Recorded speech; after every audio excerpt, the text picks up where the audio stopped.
Welcome to Miami-Dade College TV. My name is Omar Montiagudo, Principal of School for Advanced Studies and the host of this segment on School for Advanced Studies. Joining me today is Vivian De La Rosa, Counselor at School for Advanced Studies, Elvis Hatcher, student at School for Advanced Studies Wilson Campus, as well as Hazel Guardado, a student at School for Advanced Studies Wilson Campus. School for Advanced Studies is a nationally recognized high school of excellence located on 4 campuses of Miami-Dade College. This is a joint partnership between Miami-Dade County Public Schools and Miami-Dade College that has been in existence since 1988-1989. Today we are going to provide our audience with an overview of School for Advanced Studies, the curriculum, the student experiences, and some of the initiatives that we have been able to embark on these last several years. Turning now to Mr. Elvis Hatcher, can you provide us what were some of the reasons that prompted you to apply to School for Advanced Studies? Well, back in 10th grade, one day I saw on my table this letter about the program, and I thought, well, I'll read this, see what it is, and it sounded interesting, so I went to the first little orientation thing where I learned more about the school, and just the chance to take that many college classes while still in high school sounded like a really great opportunity, both for my academic standing and just it sounded fun. And so I decided to go for it, and I ended up really loving it. Hazel, what has been your experience so far? What have been some of the classes that you've been able to take at School for Advanced Studies that maybe you would not have been able to take at your home school? Well, I'm really interested in all the sciences, and I really love chemistry, so one of the classes that I really love this semester is organic chemistry, and that's a class that I definitely wouldn't have been offered in my home school, as well as classes like just advanced biology, anatomy and physiology, nutrition. So those are really fun, exciting classes. What are some of the high school classes that are offered at School for Advanced Studies? Elvis? We take AP US History, AP US Government, AP Comparative Government, AP Calculus, just lots of AP classes, and then we also have an independent study period where we can do whatever we have to do for our college classes, research in college, and those kind of things. Are there any particular activities that you've been involved in at Miami-Dade College that have been able to enrich your learning experience and your total involvement at the college? Well, we participated in the Miami International Book Fair, so we either dressed up as characters or led the characters, and we got to interact with all the college students as well.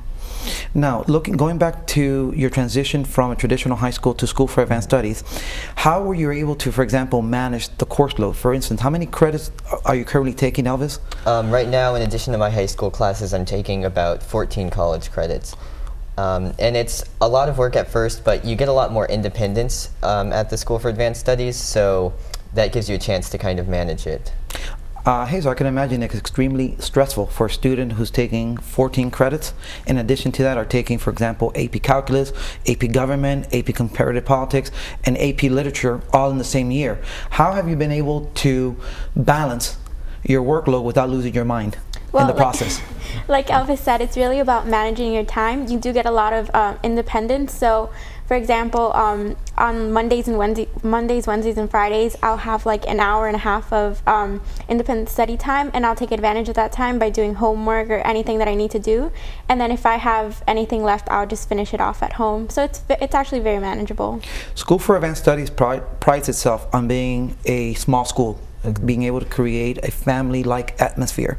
How has been your interaction with the teachers? Have you noticed or encountered that there is some facilitation of being able to meet with your high school teachers for one-on-one, for you to be able to get advice, opinion on coursework or on other matters? Definitely there's more of an opportunity to do that than at a normal school, because here, since we have our college classes in the morning, our teachers have office hours every day, which is something they wouldn't really have in a normal high school, so it makes it a lot easier to do that. And also, as far as counseling and stuff, it was a lot easier to get in contact with counselors and office administrators when I needed help on college applications and things like that, when at my old school it was really difficult to do anything like that. Now, do you feel that you are adequately prepared now to transition to a 4-year institution of higher learning? Definitely I do. I think college, the structure of the classes and how you're expected to behave and work is very different from high school. It's a lot more independent, and taking so many classes at Miami-Dade College definitely gets you used to that kind of environment before you go off to full university. Now, I'm curious, what university will you be attending in the fall? I'll be attending the University of Pennsylvania. And Hazel? Cornell University. Cornell University. Excellent. Now, if we have someone out there who's thinking about School for Advanced Studies in the audience, what advice would you give them? Why School for Advanced Studies is an ideal high school for either the student or for their child to attend? Well, like Eva said, it really prepares you. You get to know what college classes are like, so you know how to behave, you know what to do, how to study. You really learn how to study mostly. You learn like what kind of learner you are, if you need to take a lot of notes in class, if you should like record the class, you know, whatever you need to do to learn, you find out in School for Advanced Studies. You also you form like a community, and you learn that it's important to communicate with your teachers. Ms. De La Rosa, as in your capacity as the counselor at School for Advanced Studies, what activities do you schedule for students to ensure that they are able to acclimate themselves to School for Advanced Studies, making sure that not only their academic needs are met, but also their social-emotional needs as well? Well, through a research class that I teach at the school, we do participate in a lot of activities with the students. For one, at the beginning of the year, we try to establish a mentorship or buddy program within juniors and seniors, so that the incoming students are not lost. You know, once they start coming into the program, the transition at the beginning is very different. They're used to a traditional high school where the bell rings and they go to the next class. Here it's, again, as the students have mentioned, there's a lot of independent time, and the students are not used to this process. Therefore, by method of buddy system, they're able to help each other. Also in the research class, we do a lot of activities that prepare the students for college. Not only the college application itself, but doing the actual research in terms of the universities that would be best suited for their major, for their intended major. Pretty much that's... Now, what has been your experience? We have students that in essence are taking college courses through Miami-Dade College. Mm-hmm. These are individuals that obviously are highly motivated, want to transition to a four-year institution of higher learning upon graduating from our program. They're transferring to various universities. Can you list some of those universities that our students have been transferring to? Sure. For one, because of the articulation agreement that Miami-Dade College has with the state universities, many of our students, also because of financial reasons, have chosen to attend a four-year university in the state of Florida. However, many of our students also attend out-of-state schools such as MIT, University of Pennsylvania, Cornell. We also have some students attending Michigan Tech, Georgia Tech, New York University. So there are numerous institutions to which our students have been accepted to. Really, it's a matter of what's best for them according to their major and also the finances at the time.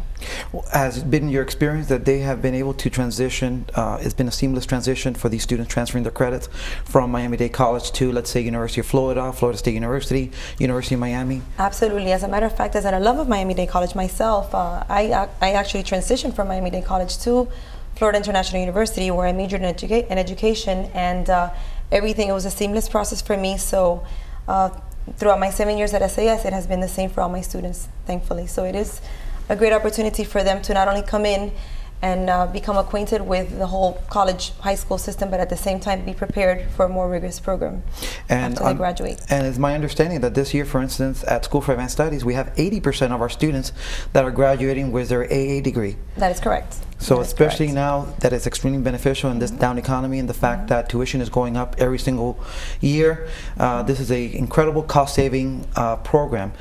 When we take a look at some of the things that the students are not responsible for, my understanding is tuition they're not paying for while they're in School for Advanced Studies, their books, and their fees. So for them, it's an incredible windfall and savings for the parents and students alike. Not to mention the fact that they're also graduating 2 years before everyone else. Also, the Bright Futures factor, I would say 98% of our students graduate from high school as well as Miami-Dade College and are also able to earn the Florida Bright Futures Scholarship, which will start counting as soon as they step into the university. Not everything that they take at Miami-Dade College is covered through dual enrollment, so they still have up to 120 college credits to qualify for the Bright Futures. Now, I'm pretty sure that in your years with School for Advanced Studies, there's been many success stories, and you've had numerous individuals that have gone on to great and big things. Could you share that with us? Yes, well, definitely, first of all, I must say that I am very proud of the individuals that are here with us today, so I want to congratulate them because they definitely deserve everything that they've earned up to now. So I do look forward to many more successes. Thank you. To both of you. But also we have some other students that will be attending also University of Pennsylvania. We have some students attending MIT. I would say one of the most extraordinary stories that we would have in the past couple of years has been students that have come in to the United States from other countries and have been here as little as 3 or 4 years and are now attending schools such as Harvard, for instance, also University of Pennsylvania. And it's amazing the things that they've accomplished in just a short period of time here in the United States. I mean, from learning the language to transitioning into a brand new culture, it's just amazing. In addition to that, we have quite a lot of students that they have very different home environments. It's not just a traditional home setting like it used to be, at least when I was growing up, where you had mom and dad. And these students still come to school every single day with a smile on their face, ready to learn, eager to learn, and they go on to numerous top universities. So each year I'm just in awe, basically, with the accomplishments of our students at SAS. And what advice would you have for parents who are watching our program, or students, prospective students that are watching this program, and maybe thinking maybe School for Advanced Studies is not for me or it's too difficult? What advice would you have for them? What support structure is in place to ensure that these students do not fall through the cracks? The fact that we're not setting them up for failure, but we're setting them up for success. For one, I believe that the small school setting definitely helps create that culture of, your son or daughter will not be left behind. We have 3 teachers, 1 counselor.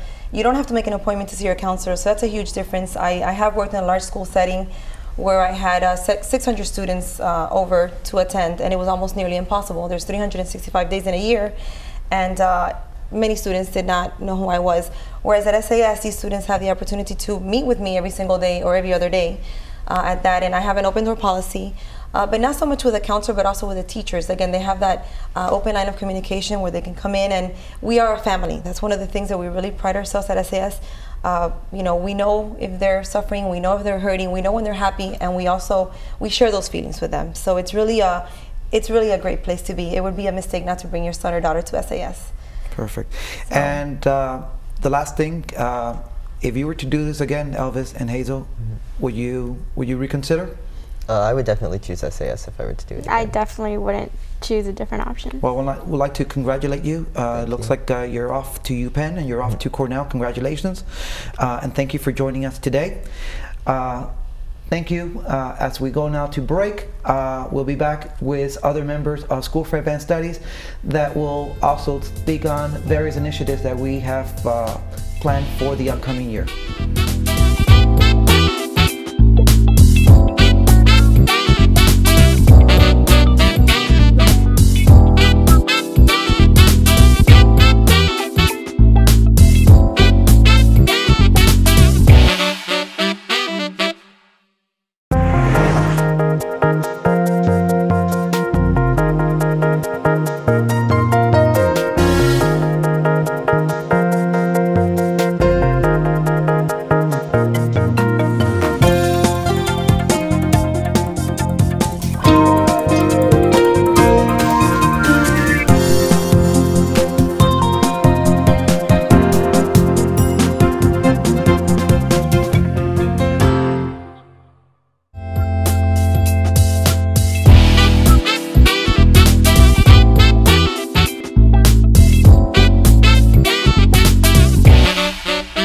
Welcome back to Miami-Dade College TV.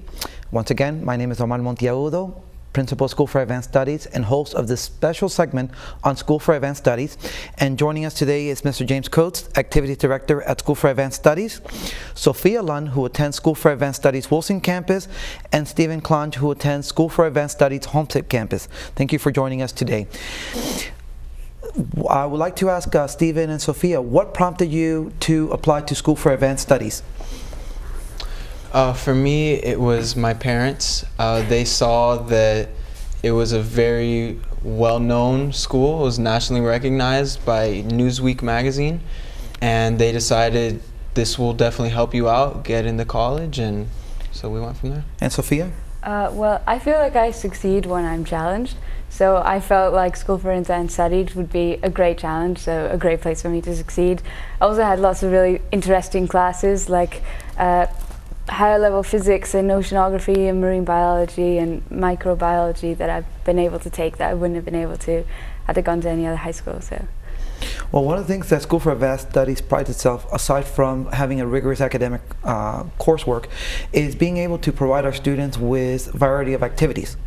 One of the things that we've been doing in the last several years has been having an outreach college initiative for us to be able to ensure that students are transitioning to four-year institutions of higher learning and making sure that students explore every single university, not only here in our community, but also throughout the state and throughout the country.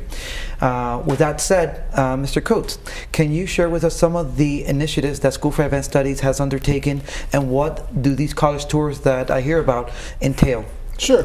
Well, let's start actually in the classroom with the research class that all of our counselors teach. The kids explore various colleges, they explore their various majors or their potential majors, and we'll start just on paper right there. But we also do something that that has a double thrust, and that is we go on these college tours. We have for the past 4 years visited some of the Ivy League colleges and universities, and we also have a state tour in which we visit the major Florida schools, so the kids can take a look and see what the ambiance is. And once again, they've done their research and they know where the stronger majors are, the ones in which they're interested. So, as a matter of fact, Sophia went with us on our last Ivy League tour, and that was probably her first view of the school which she'll be attending. Which is? University of Pennsylvania. And it is my understanding, Stephen, that you also will be attending? Yeah, I will be going along with her. To the University of Pennsylvania. Excellent. Yes. Congratulations. Now, when we take a look at your experience here, some individuals that may look at the name School for Advanced Studies may think that there's no fun involved, there's no activities.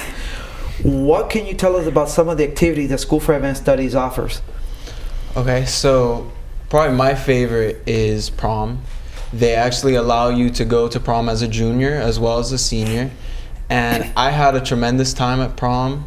There's also the fall dance, which is always fun. I love to dance and make a fool of myself. So if you're that type of person, you can definitely have a lot of fun. It's safe fun, but it's good fun. And some of the things that you have participated activity-wise, Sophia? Well, I really feel like they provide you with everything that a normal high school would. You know, you have ring ceremonies and all those fun stuff, though I have to say the Ivy League tour that I went on was probably the most fun thing. I got to see all of the wonderful colleges, and I fell in love with the university I'm going to. I got to, just see university, which was really fun, so that was my favorite. And we have a major activity coming up, I think at the end of this week, which is? Grad Bash. Grad Bash. Excellent.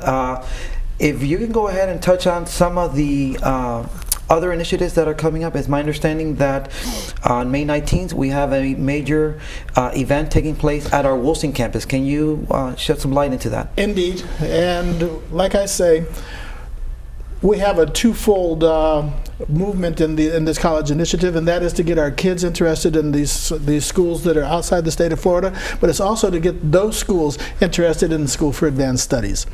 And so on May 19th, we're going to have a college forum that will include Princeton University, University of Pennsylvania, Mount Holyoke, Franklin and Marshall, and Syracuse University.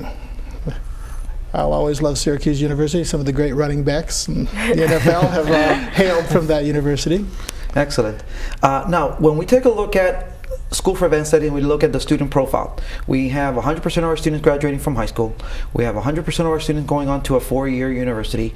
Last year, our graduating class were awarded over $12.5 million, and were admitted to 35 of the top 50 universities. U.S. News and World Report, Newsweek magazine, the Washington Post, and the list goes on, has been able to highlight School for Advanced Studies as a national high school of excellence. What would you attribute that success? What is the chemistry what is the formula that we have here at School for Advanced Studies that has allowed us to be able to allow these students to come into this environment and to be able to thrive? Well, first of all, probably for the first time in their lives, they're attending a school with other students of similar sensibility. You can never say it's the same, because no two people are ever the same, but similar sensibility. And as I like to tell them, they're going to school with kids who are almost as smart as they are. And that means a lot. What that also brings in is this: it's okay to do well here. As a matter of fact, we like to do well. This is hardwired into these kids to do well. And so they work with each other.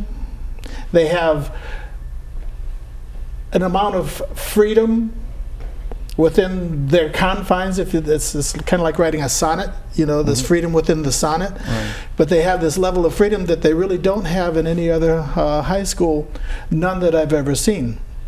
Now, earlier in the earlier segment, we were talking about high school classes and we were talking about college classes. What didn't come up was there's not a bell to be found on the campus. So the kids learn how to do what they need to do, when they need to do it, where they need to do it, how they need to do it, and for somehow they really have a good time.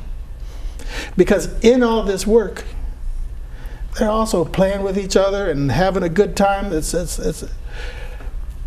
It's so gratifying to see a bunch of these kids sitting around a table, carrying on, making noise, and stacked up on this is just an intimidating stack of books. And they're all open. And guess what? They're doing exactly what they're supposed to be doing. And so this idea of missing out on the high school end of things doesn't hold any water at all. None. Now, some of the activity clubs, I know that... Oh man, we've got clubs, we've got honor societies, we have these field trips. You know, every so often we like to get out and shake it around. We have a winter trip, we go to Busch Gardens, and, well, of course, it's only for academics. We study gravity and centrifugal and centripetal forces and the like, strictly for academics. And we have, like, as it's already been covered, we have grad bash, we have field trips, like, you know, individual field trips where they may go to the zoo and help out, they may visit an old folks home. We do what kids do. We do what high schools do. And as a matter of fact, I'm sorry, but I need to say this, that in reality, most of the kids who come to SAS end up being more active in their high school than they ever would have been in a high school of 4,000 kids. Yeah. And that's true. It's a simple reality. And some of the highlights that individuals may not be aware of. For example, it is my understanding that last year one of the campuses won first place in the Florida Moot Court competition. Yeah, got a big old trophy. Got a big old trophy, and also they do well every year in the Model UN competitions. Absolutely. And then the years past, they participate in FBLA and other similar activities. Now, turning to our students, what have been some of the activities that you've been involved in? Okay, so for me, I'm actually president of the Bible Club, so I've been involved in that. I'm also involved in, it's called NHS, the National Honor Society, and then FEA, which is Future Educators of America. There's so many clubs though, like that is probably 10% of the clubs you could be part of for any type. There's math club, if you're an academic person studying gravity, there's everything that you want, and even more than that. And Sophia, any particular activities? Well, I have to say that you're exactly right. I co-founded the art club at the SAS Wilson campus. I never would have done that had I been going to a larger school. It's much easier to talk to all of the students and get them interested in what I'm interested in. I also, with a friend, started doing a special lecture series on mathematics for the math club. Where we talk about lots of different topics that we love that isn't always covered in school, because we're nerds, but but we're fun nerds. So. And something very exciting here, it's both of you are POSSE recipients. You will be attending University of Pennsylvania. Can you briefly touch on POSSE and how that experience and being awarded this particular scholarship has really changed your outlook and where you're going to be attending in the fall. Let's start with Steven. Okay, I think everybody has a different story with Posse, but it started as a woman named Deborah Beal, and she basically was a counselor, and she was talking to a kid who dropped out of college, and she was asking him, why did you drop out? And he said, well, if I had had my posse with me, I would have stayed. And so the idea kind of clicked in her mind. She said, why can't we do that? Let's have groups of kids from the same area, all different schools, go up to the same college together and be able to support each other. So that's basically the idea of Posse. My experience with Posse has been amazing. She's in my posse, and it's just been incredible. And Sophia, what has been your experience? Well, it's also amazing, but I should also say I don't think I would have known about it had I not been at SAS, because they're so involved with getting you on top of scholarships and applying to universities. So they were the ones that nominated me. And so I think that also really helped, because it's such a small school, they keep you informed. And of course, it's been amazing. It's such a meaningful experience for me. You know, Posse is a multiplicity, because we're a unit that's going to succeed, but we're also individuals that are going to succeed. It's really a special program. And if I could just for a second, also, I remember there was one time where I was at the Posse offices, and one of the trainers actually mentioned that they know SAS extremely well. I had 8 finalists just at my campus. So the people at Posse definitely know SAS, and if Posse knows SAS, so too do the Ivy League schools and other top schools. And in fact, when you take the Posse metaphor, you can actually make the argument that at SAS, the fact that you only have 100 students, you have a large Posse. Yes. And that all of you are pretty much in the same boat and are relying on each other for social-emotional support. Now, also what's remarkable is my understanding that this year we had over 1,200 students apply for the Posse, district-wide. Yeah. Of the 1,200, they reduced it down to 52. Yes. And you two are part of the 6 representing School for Advanced Studies. This year, School for Advanced Studies had 6 of the 52. That is remarkable. Congratulations. Not only of being a Posse recipient, but also attending the University of Pennsylvania. I'm pretty sure that you're going to do extremely well. Now, for those individuals that are watching this segment, what advice do you have for them? For both parents and for prospective students, why they should attend SAS, is SAS for them, and whether they will regret it if they were to come here. Okay, so like Charlie said, it is definitely, if you like a challenge, come to SAS. I'm somebody who loves a challenge. I've been pushed way out of my comfort zone, and it's made me a much better person. There's no way I would have gotten into Penn without SAS. So if you're somebody who is very motivated to get to the top of your potential, definitely check out SAS. I've never regretted it, and I'm extremely grateful. And Sophia? Yeah, motivation is obviously a very important part of all of the students' lives, but at the same time, like you were saying before, you never get left behind because of the small environment. Like it can really be for any kind of student or any kind of learner, as long as you're willing to put yourself into it fully and be a part of the school and be a part of your classes and really take the initiative to talk to professors and teachers. And you have to take you have to be part of your own success, but everyone else will be helping you along the way. Thank you very much. Well, believe it or not, time has run out. Incredible stories. Mr. Coates, thank you very much. Sophia and pleasure. Steve, best wishes to you and to our audience. Thank you for tuning in to MDCTV. Until next time.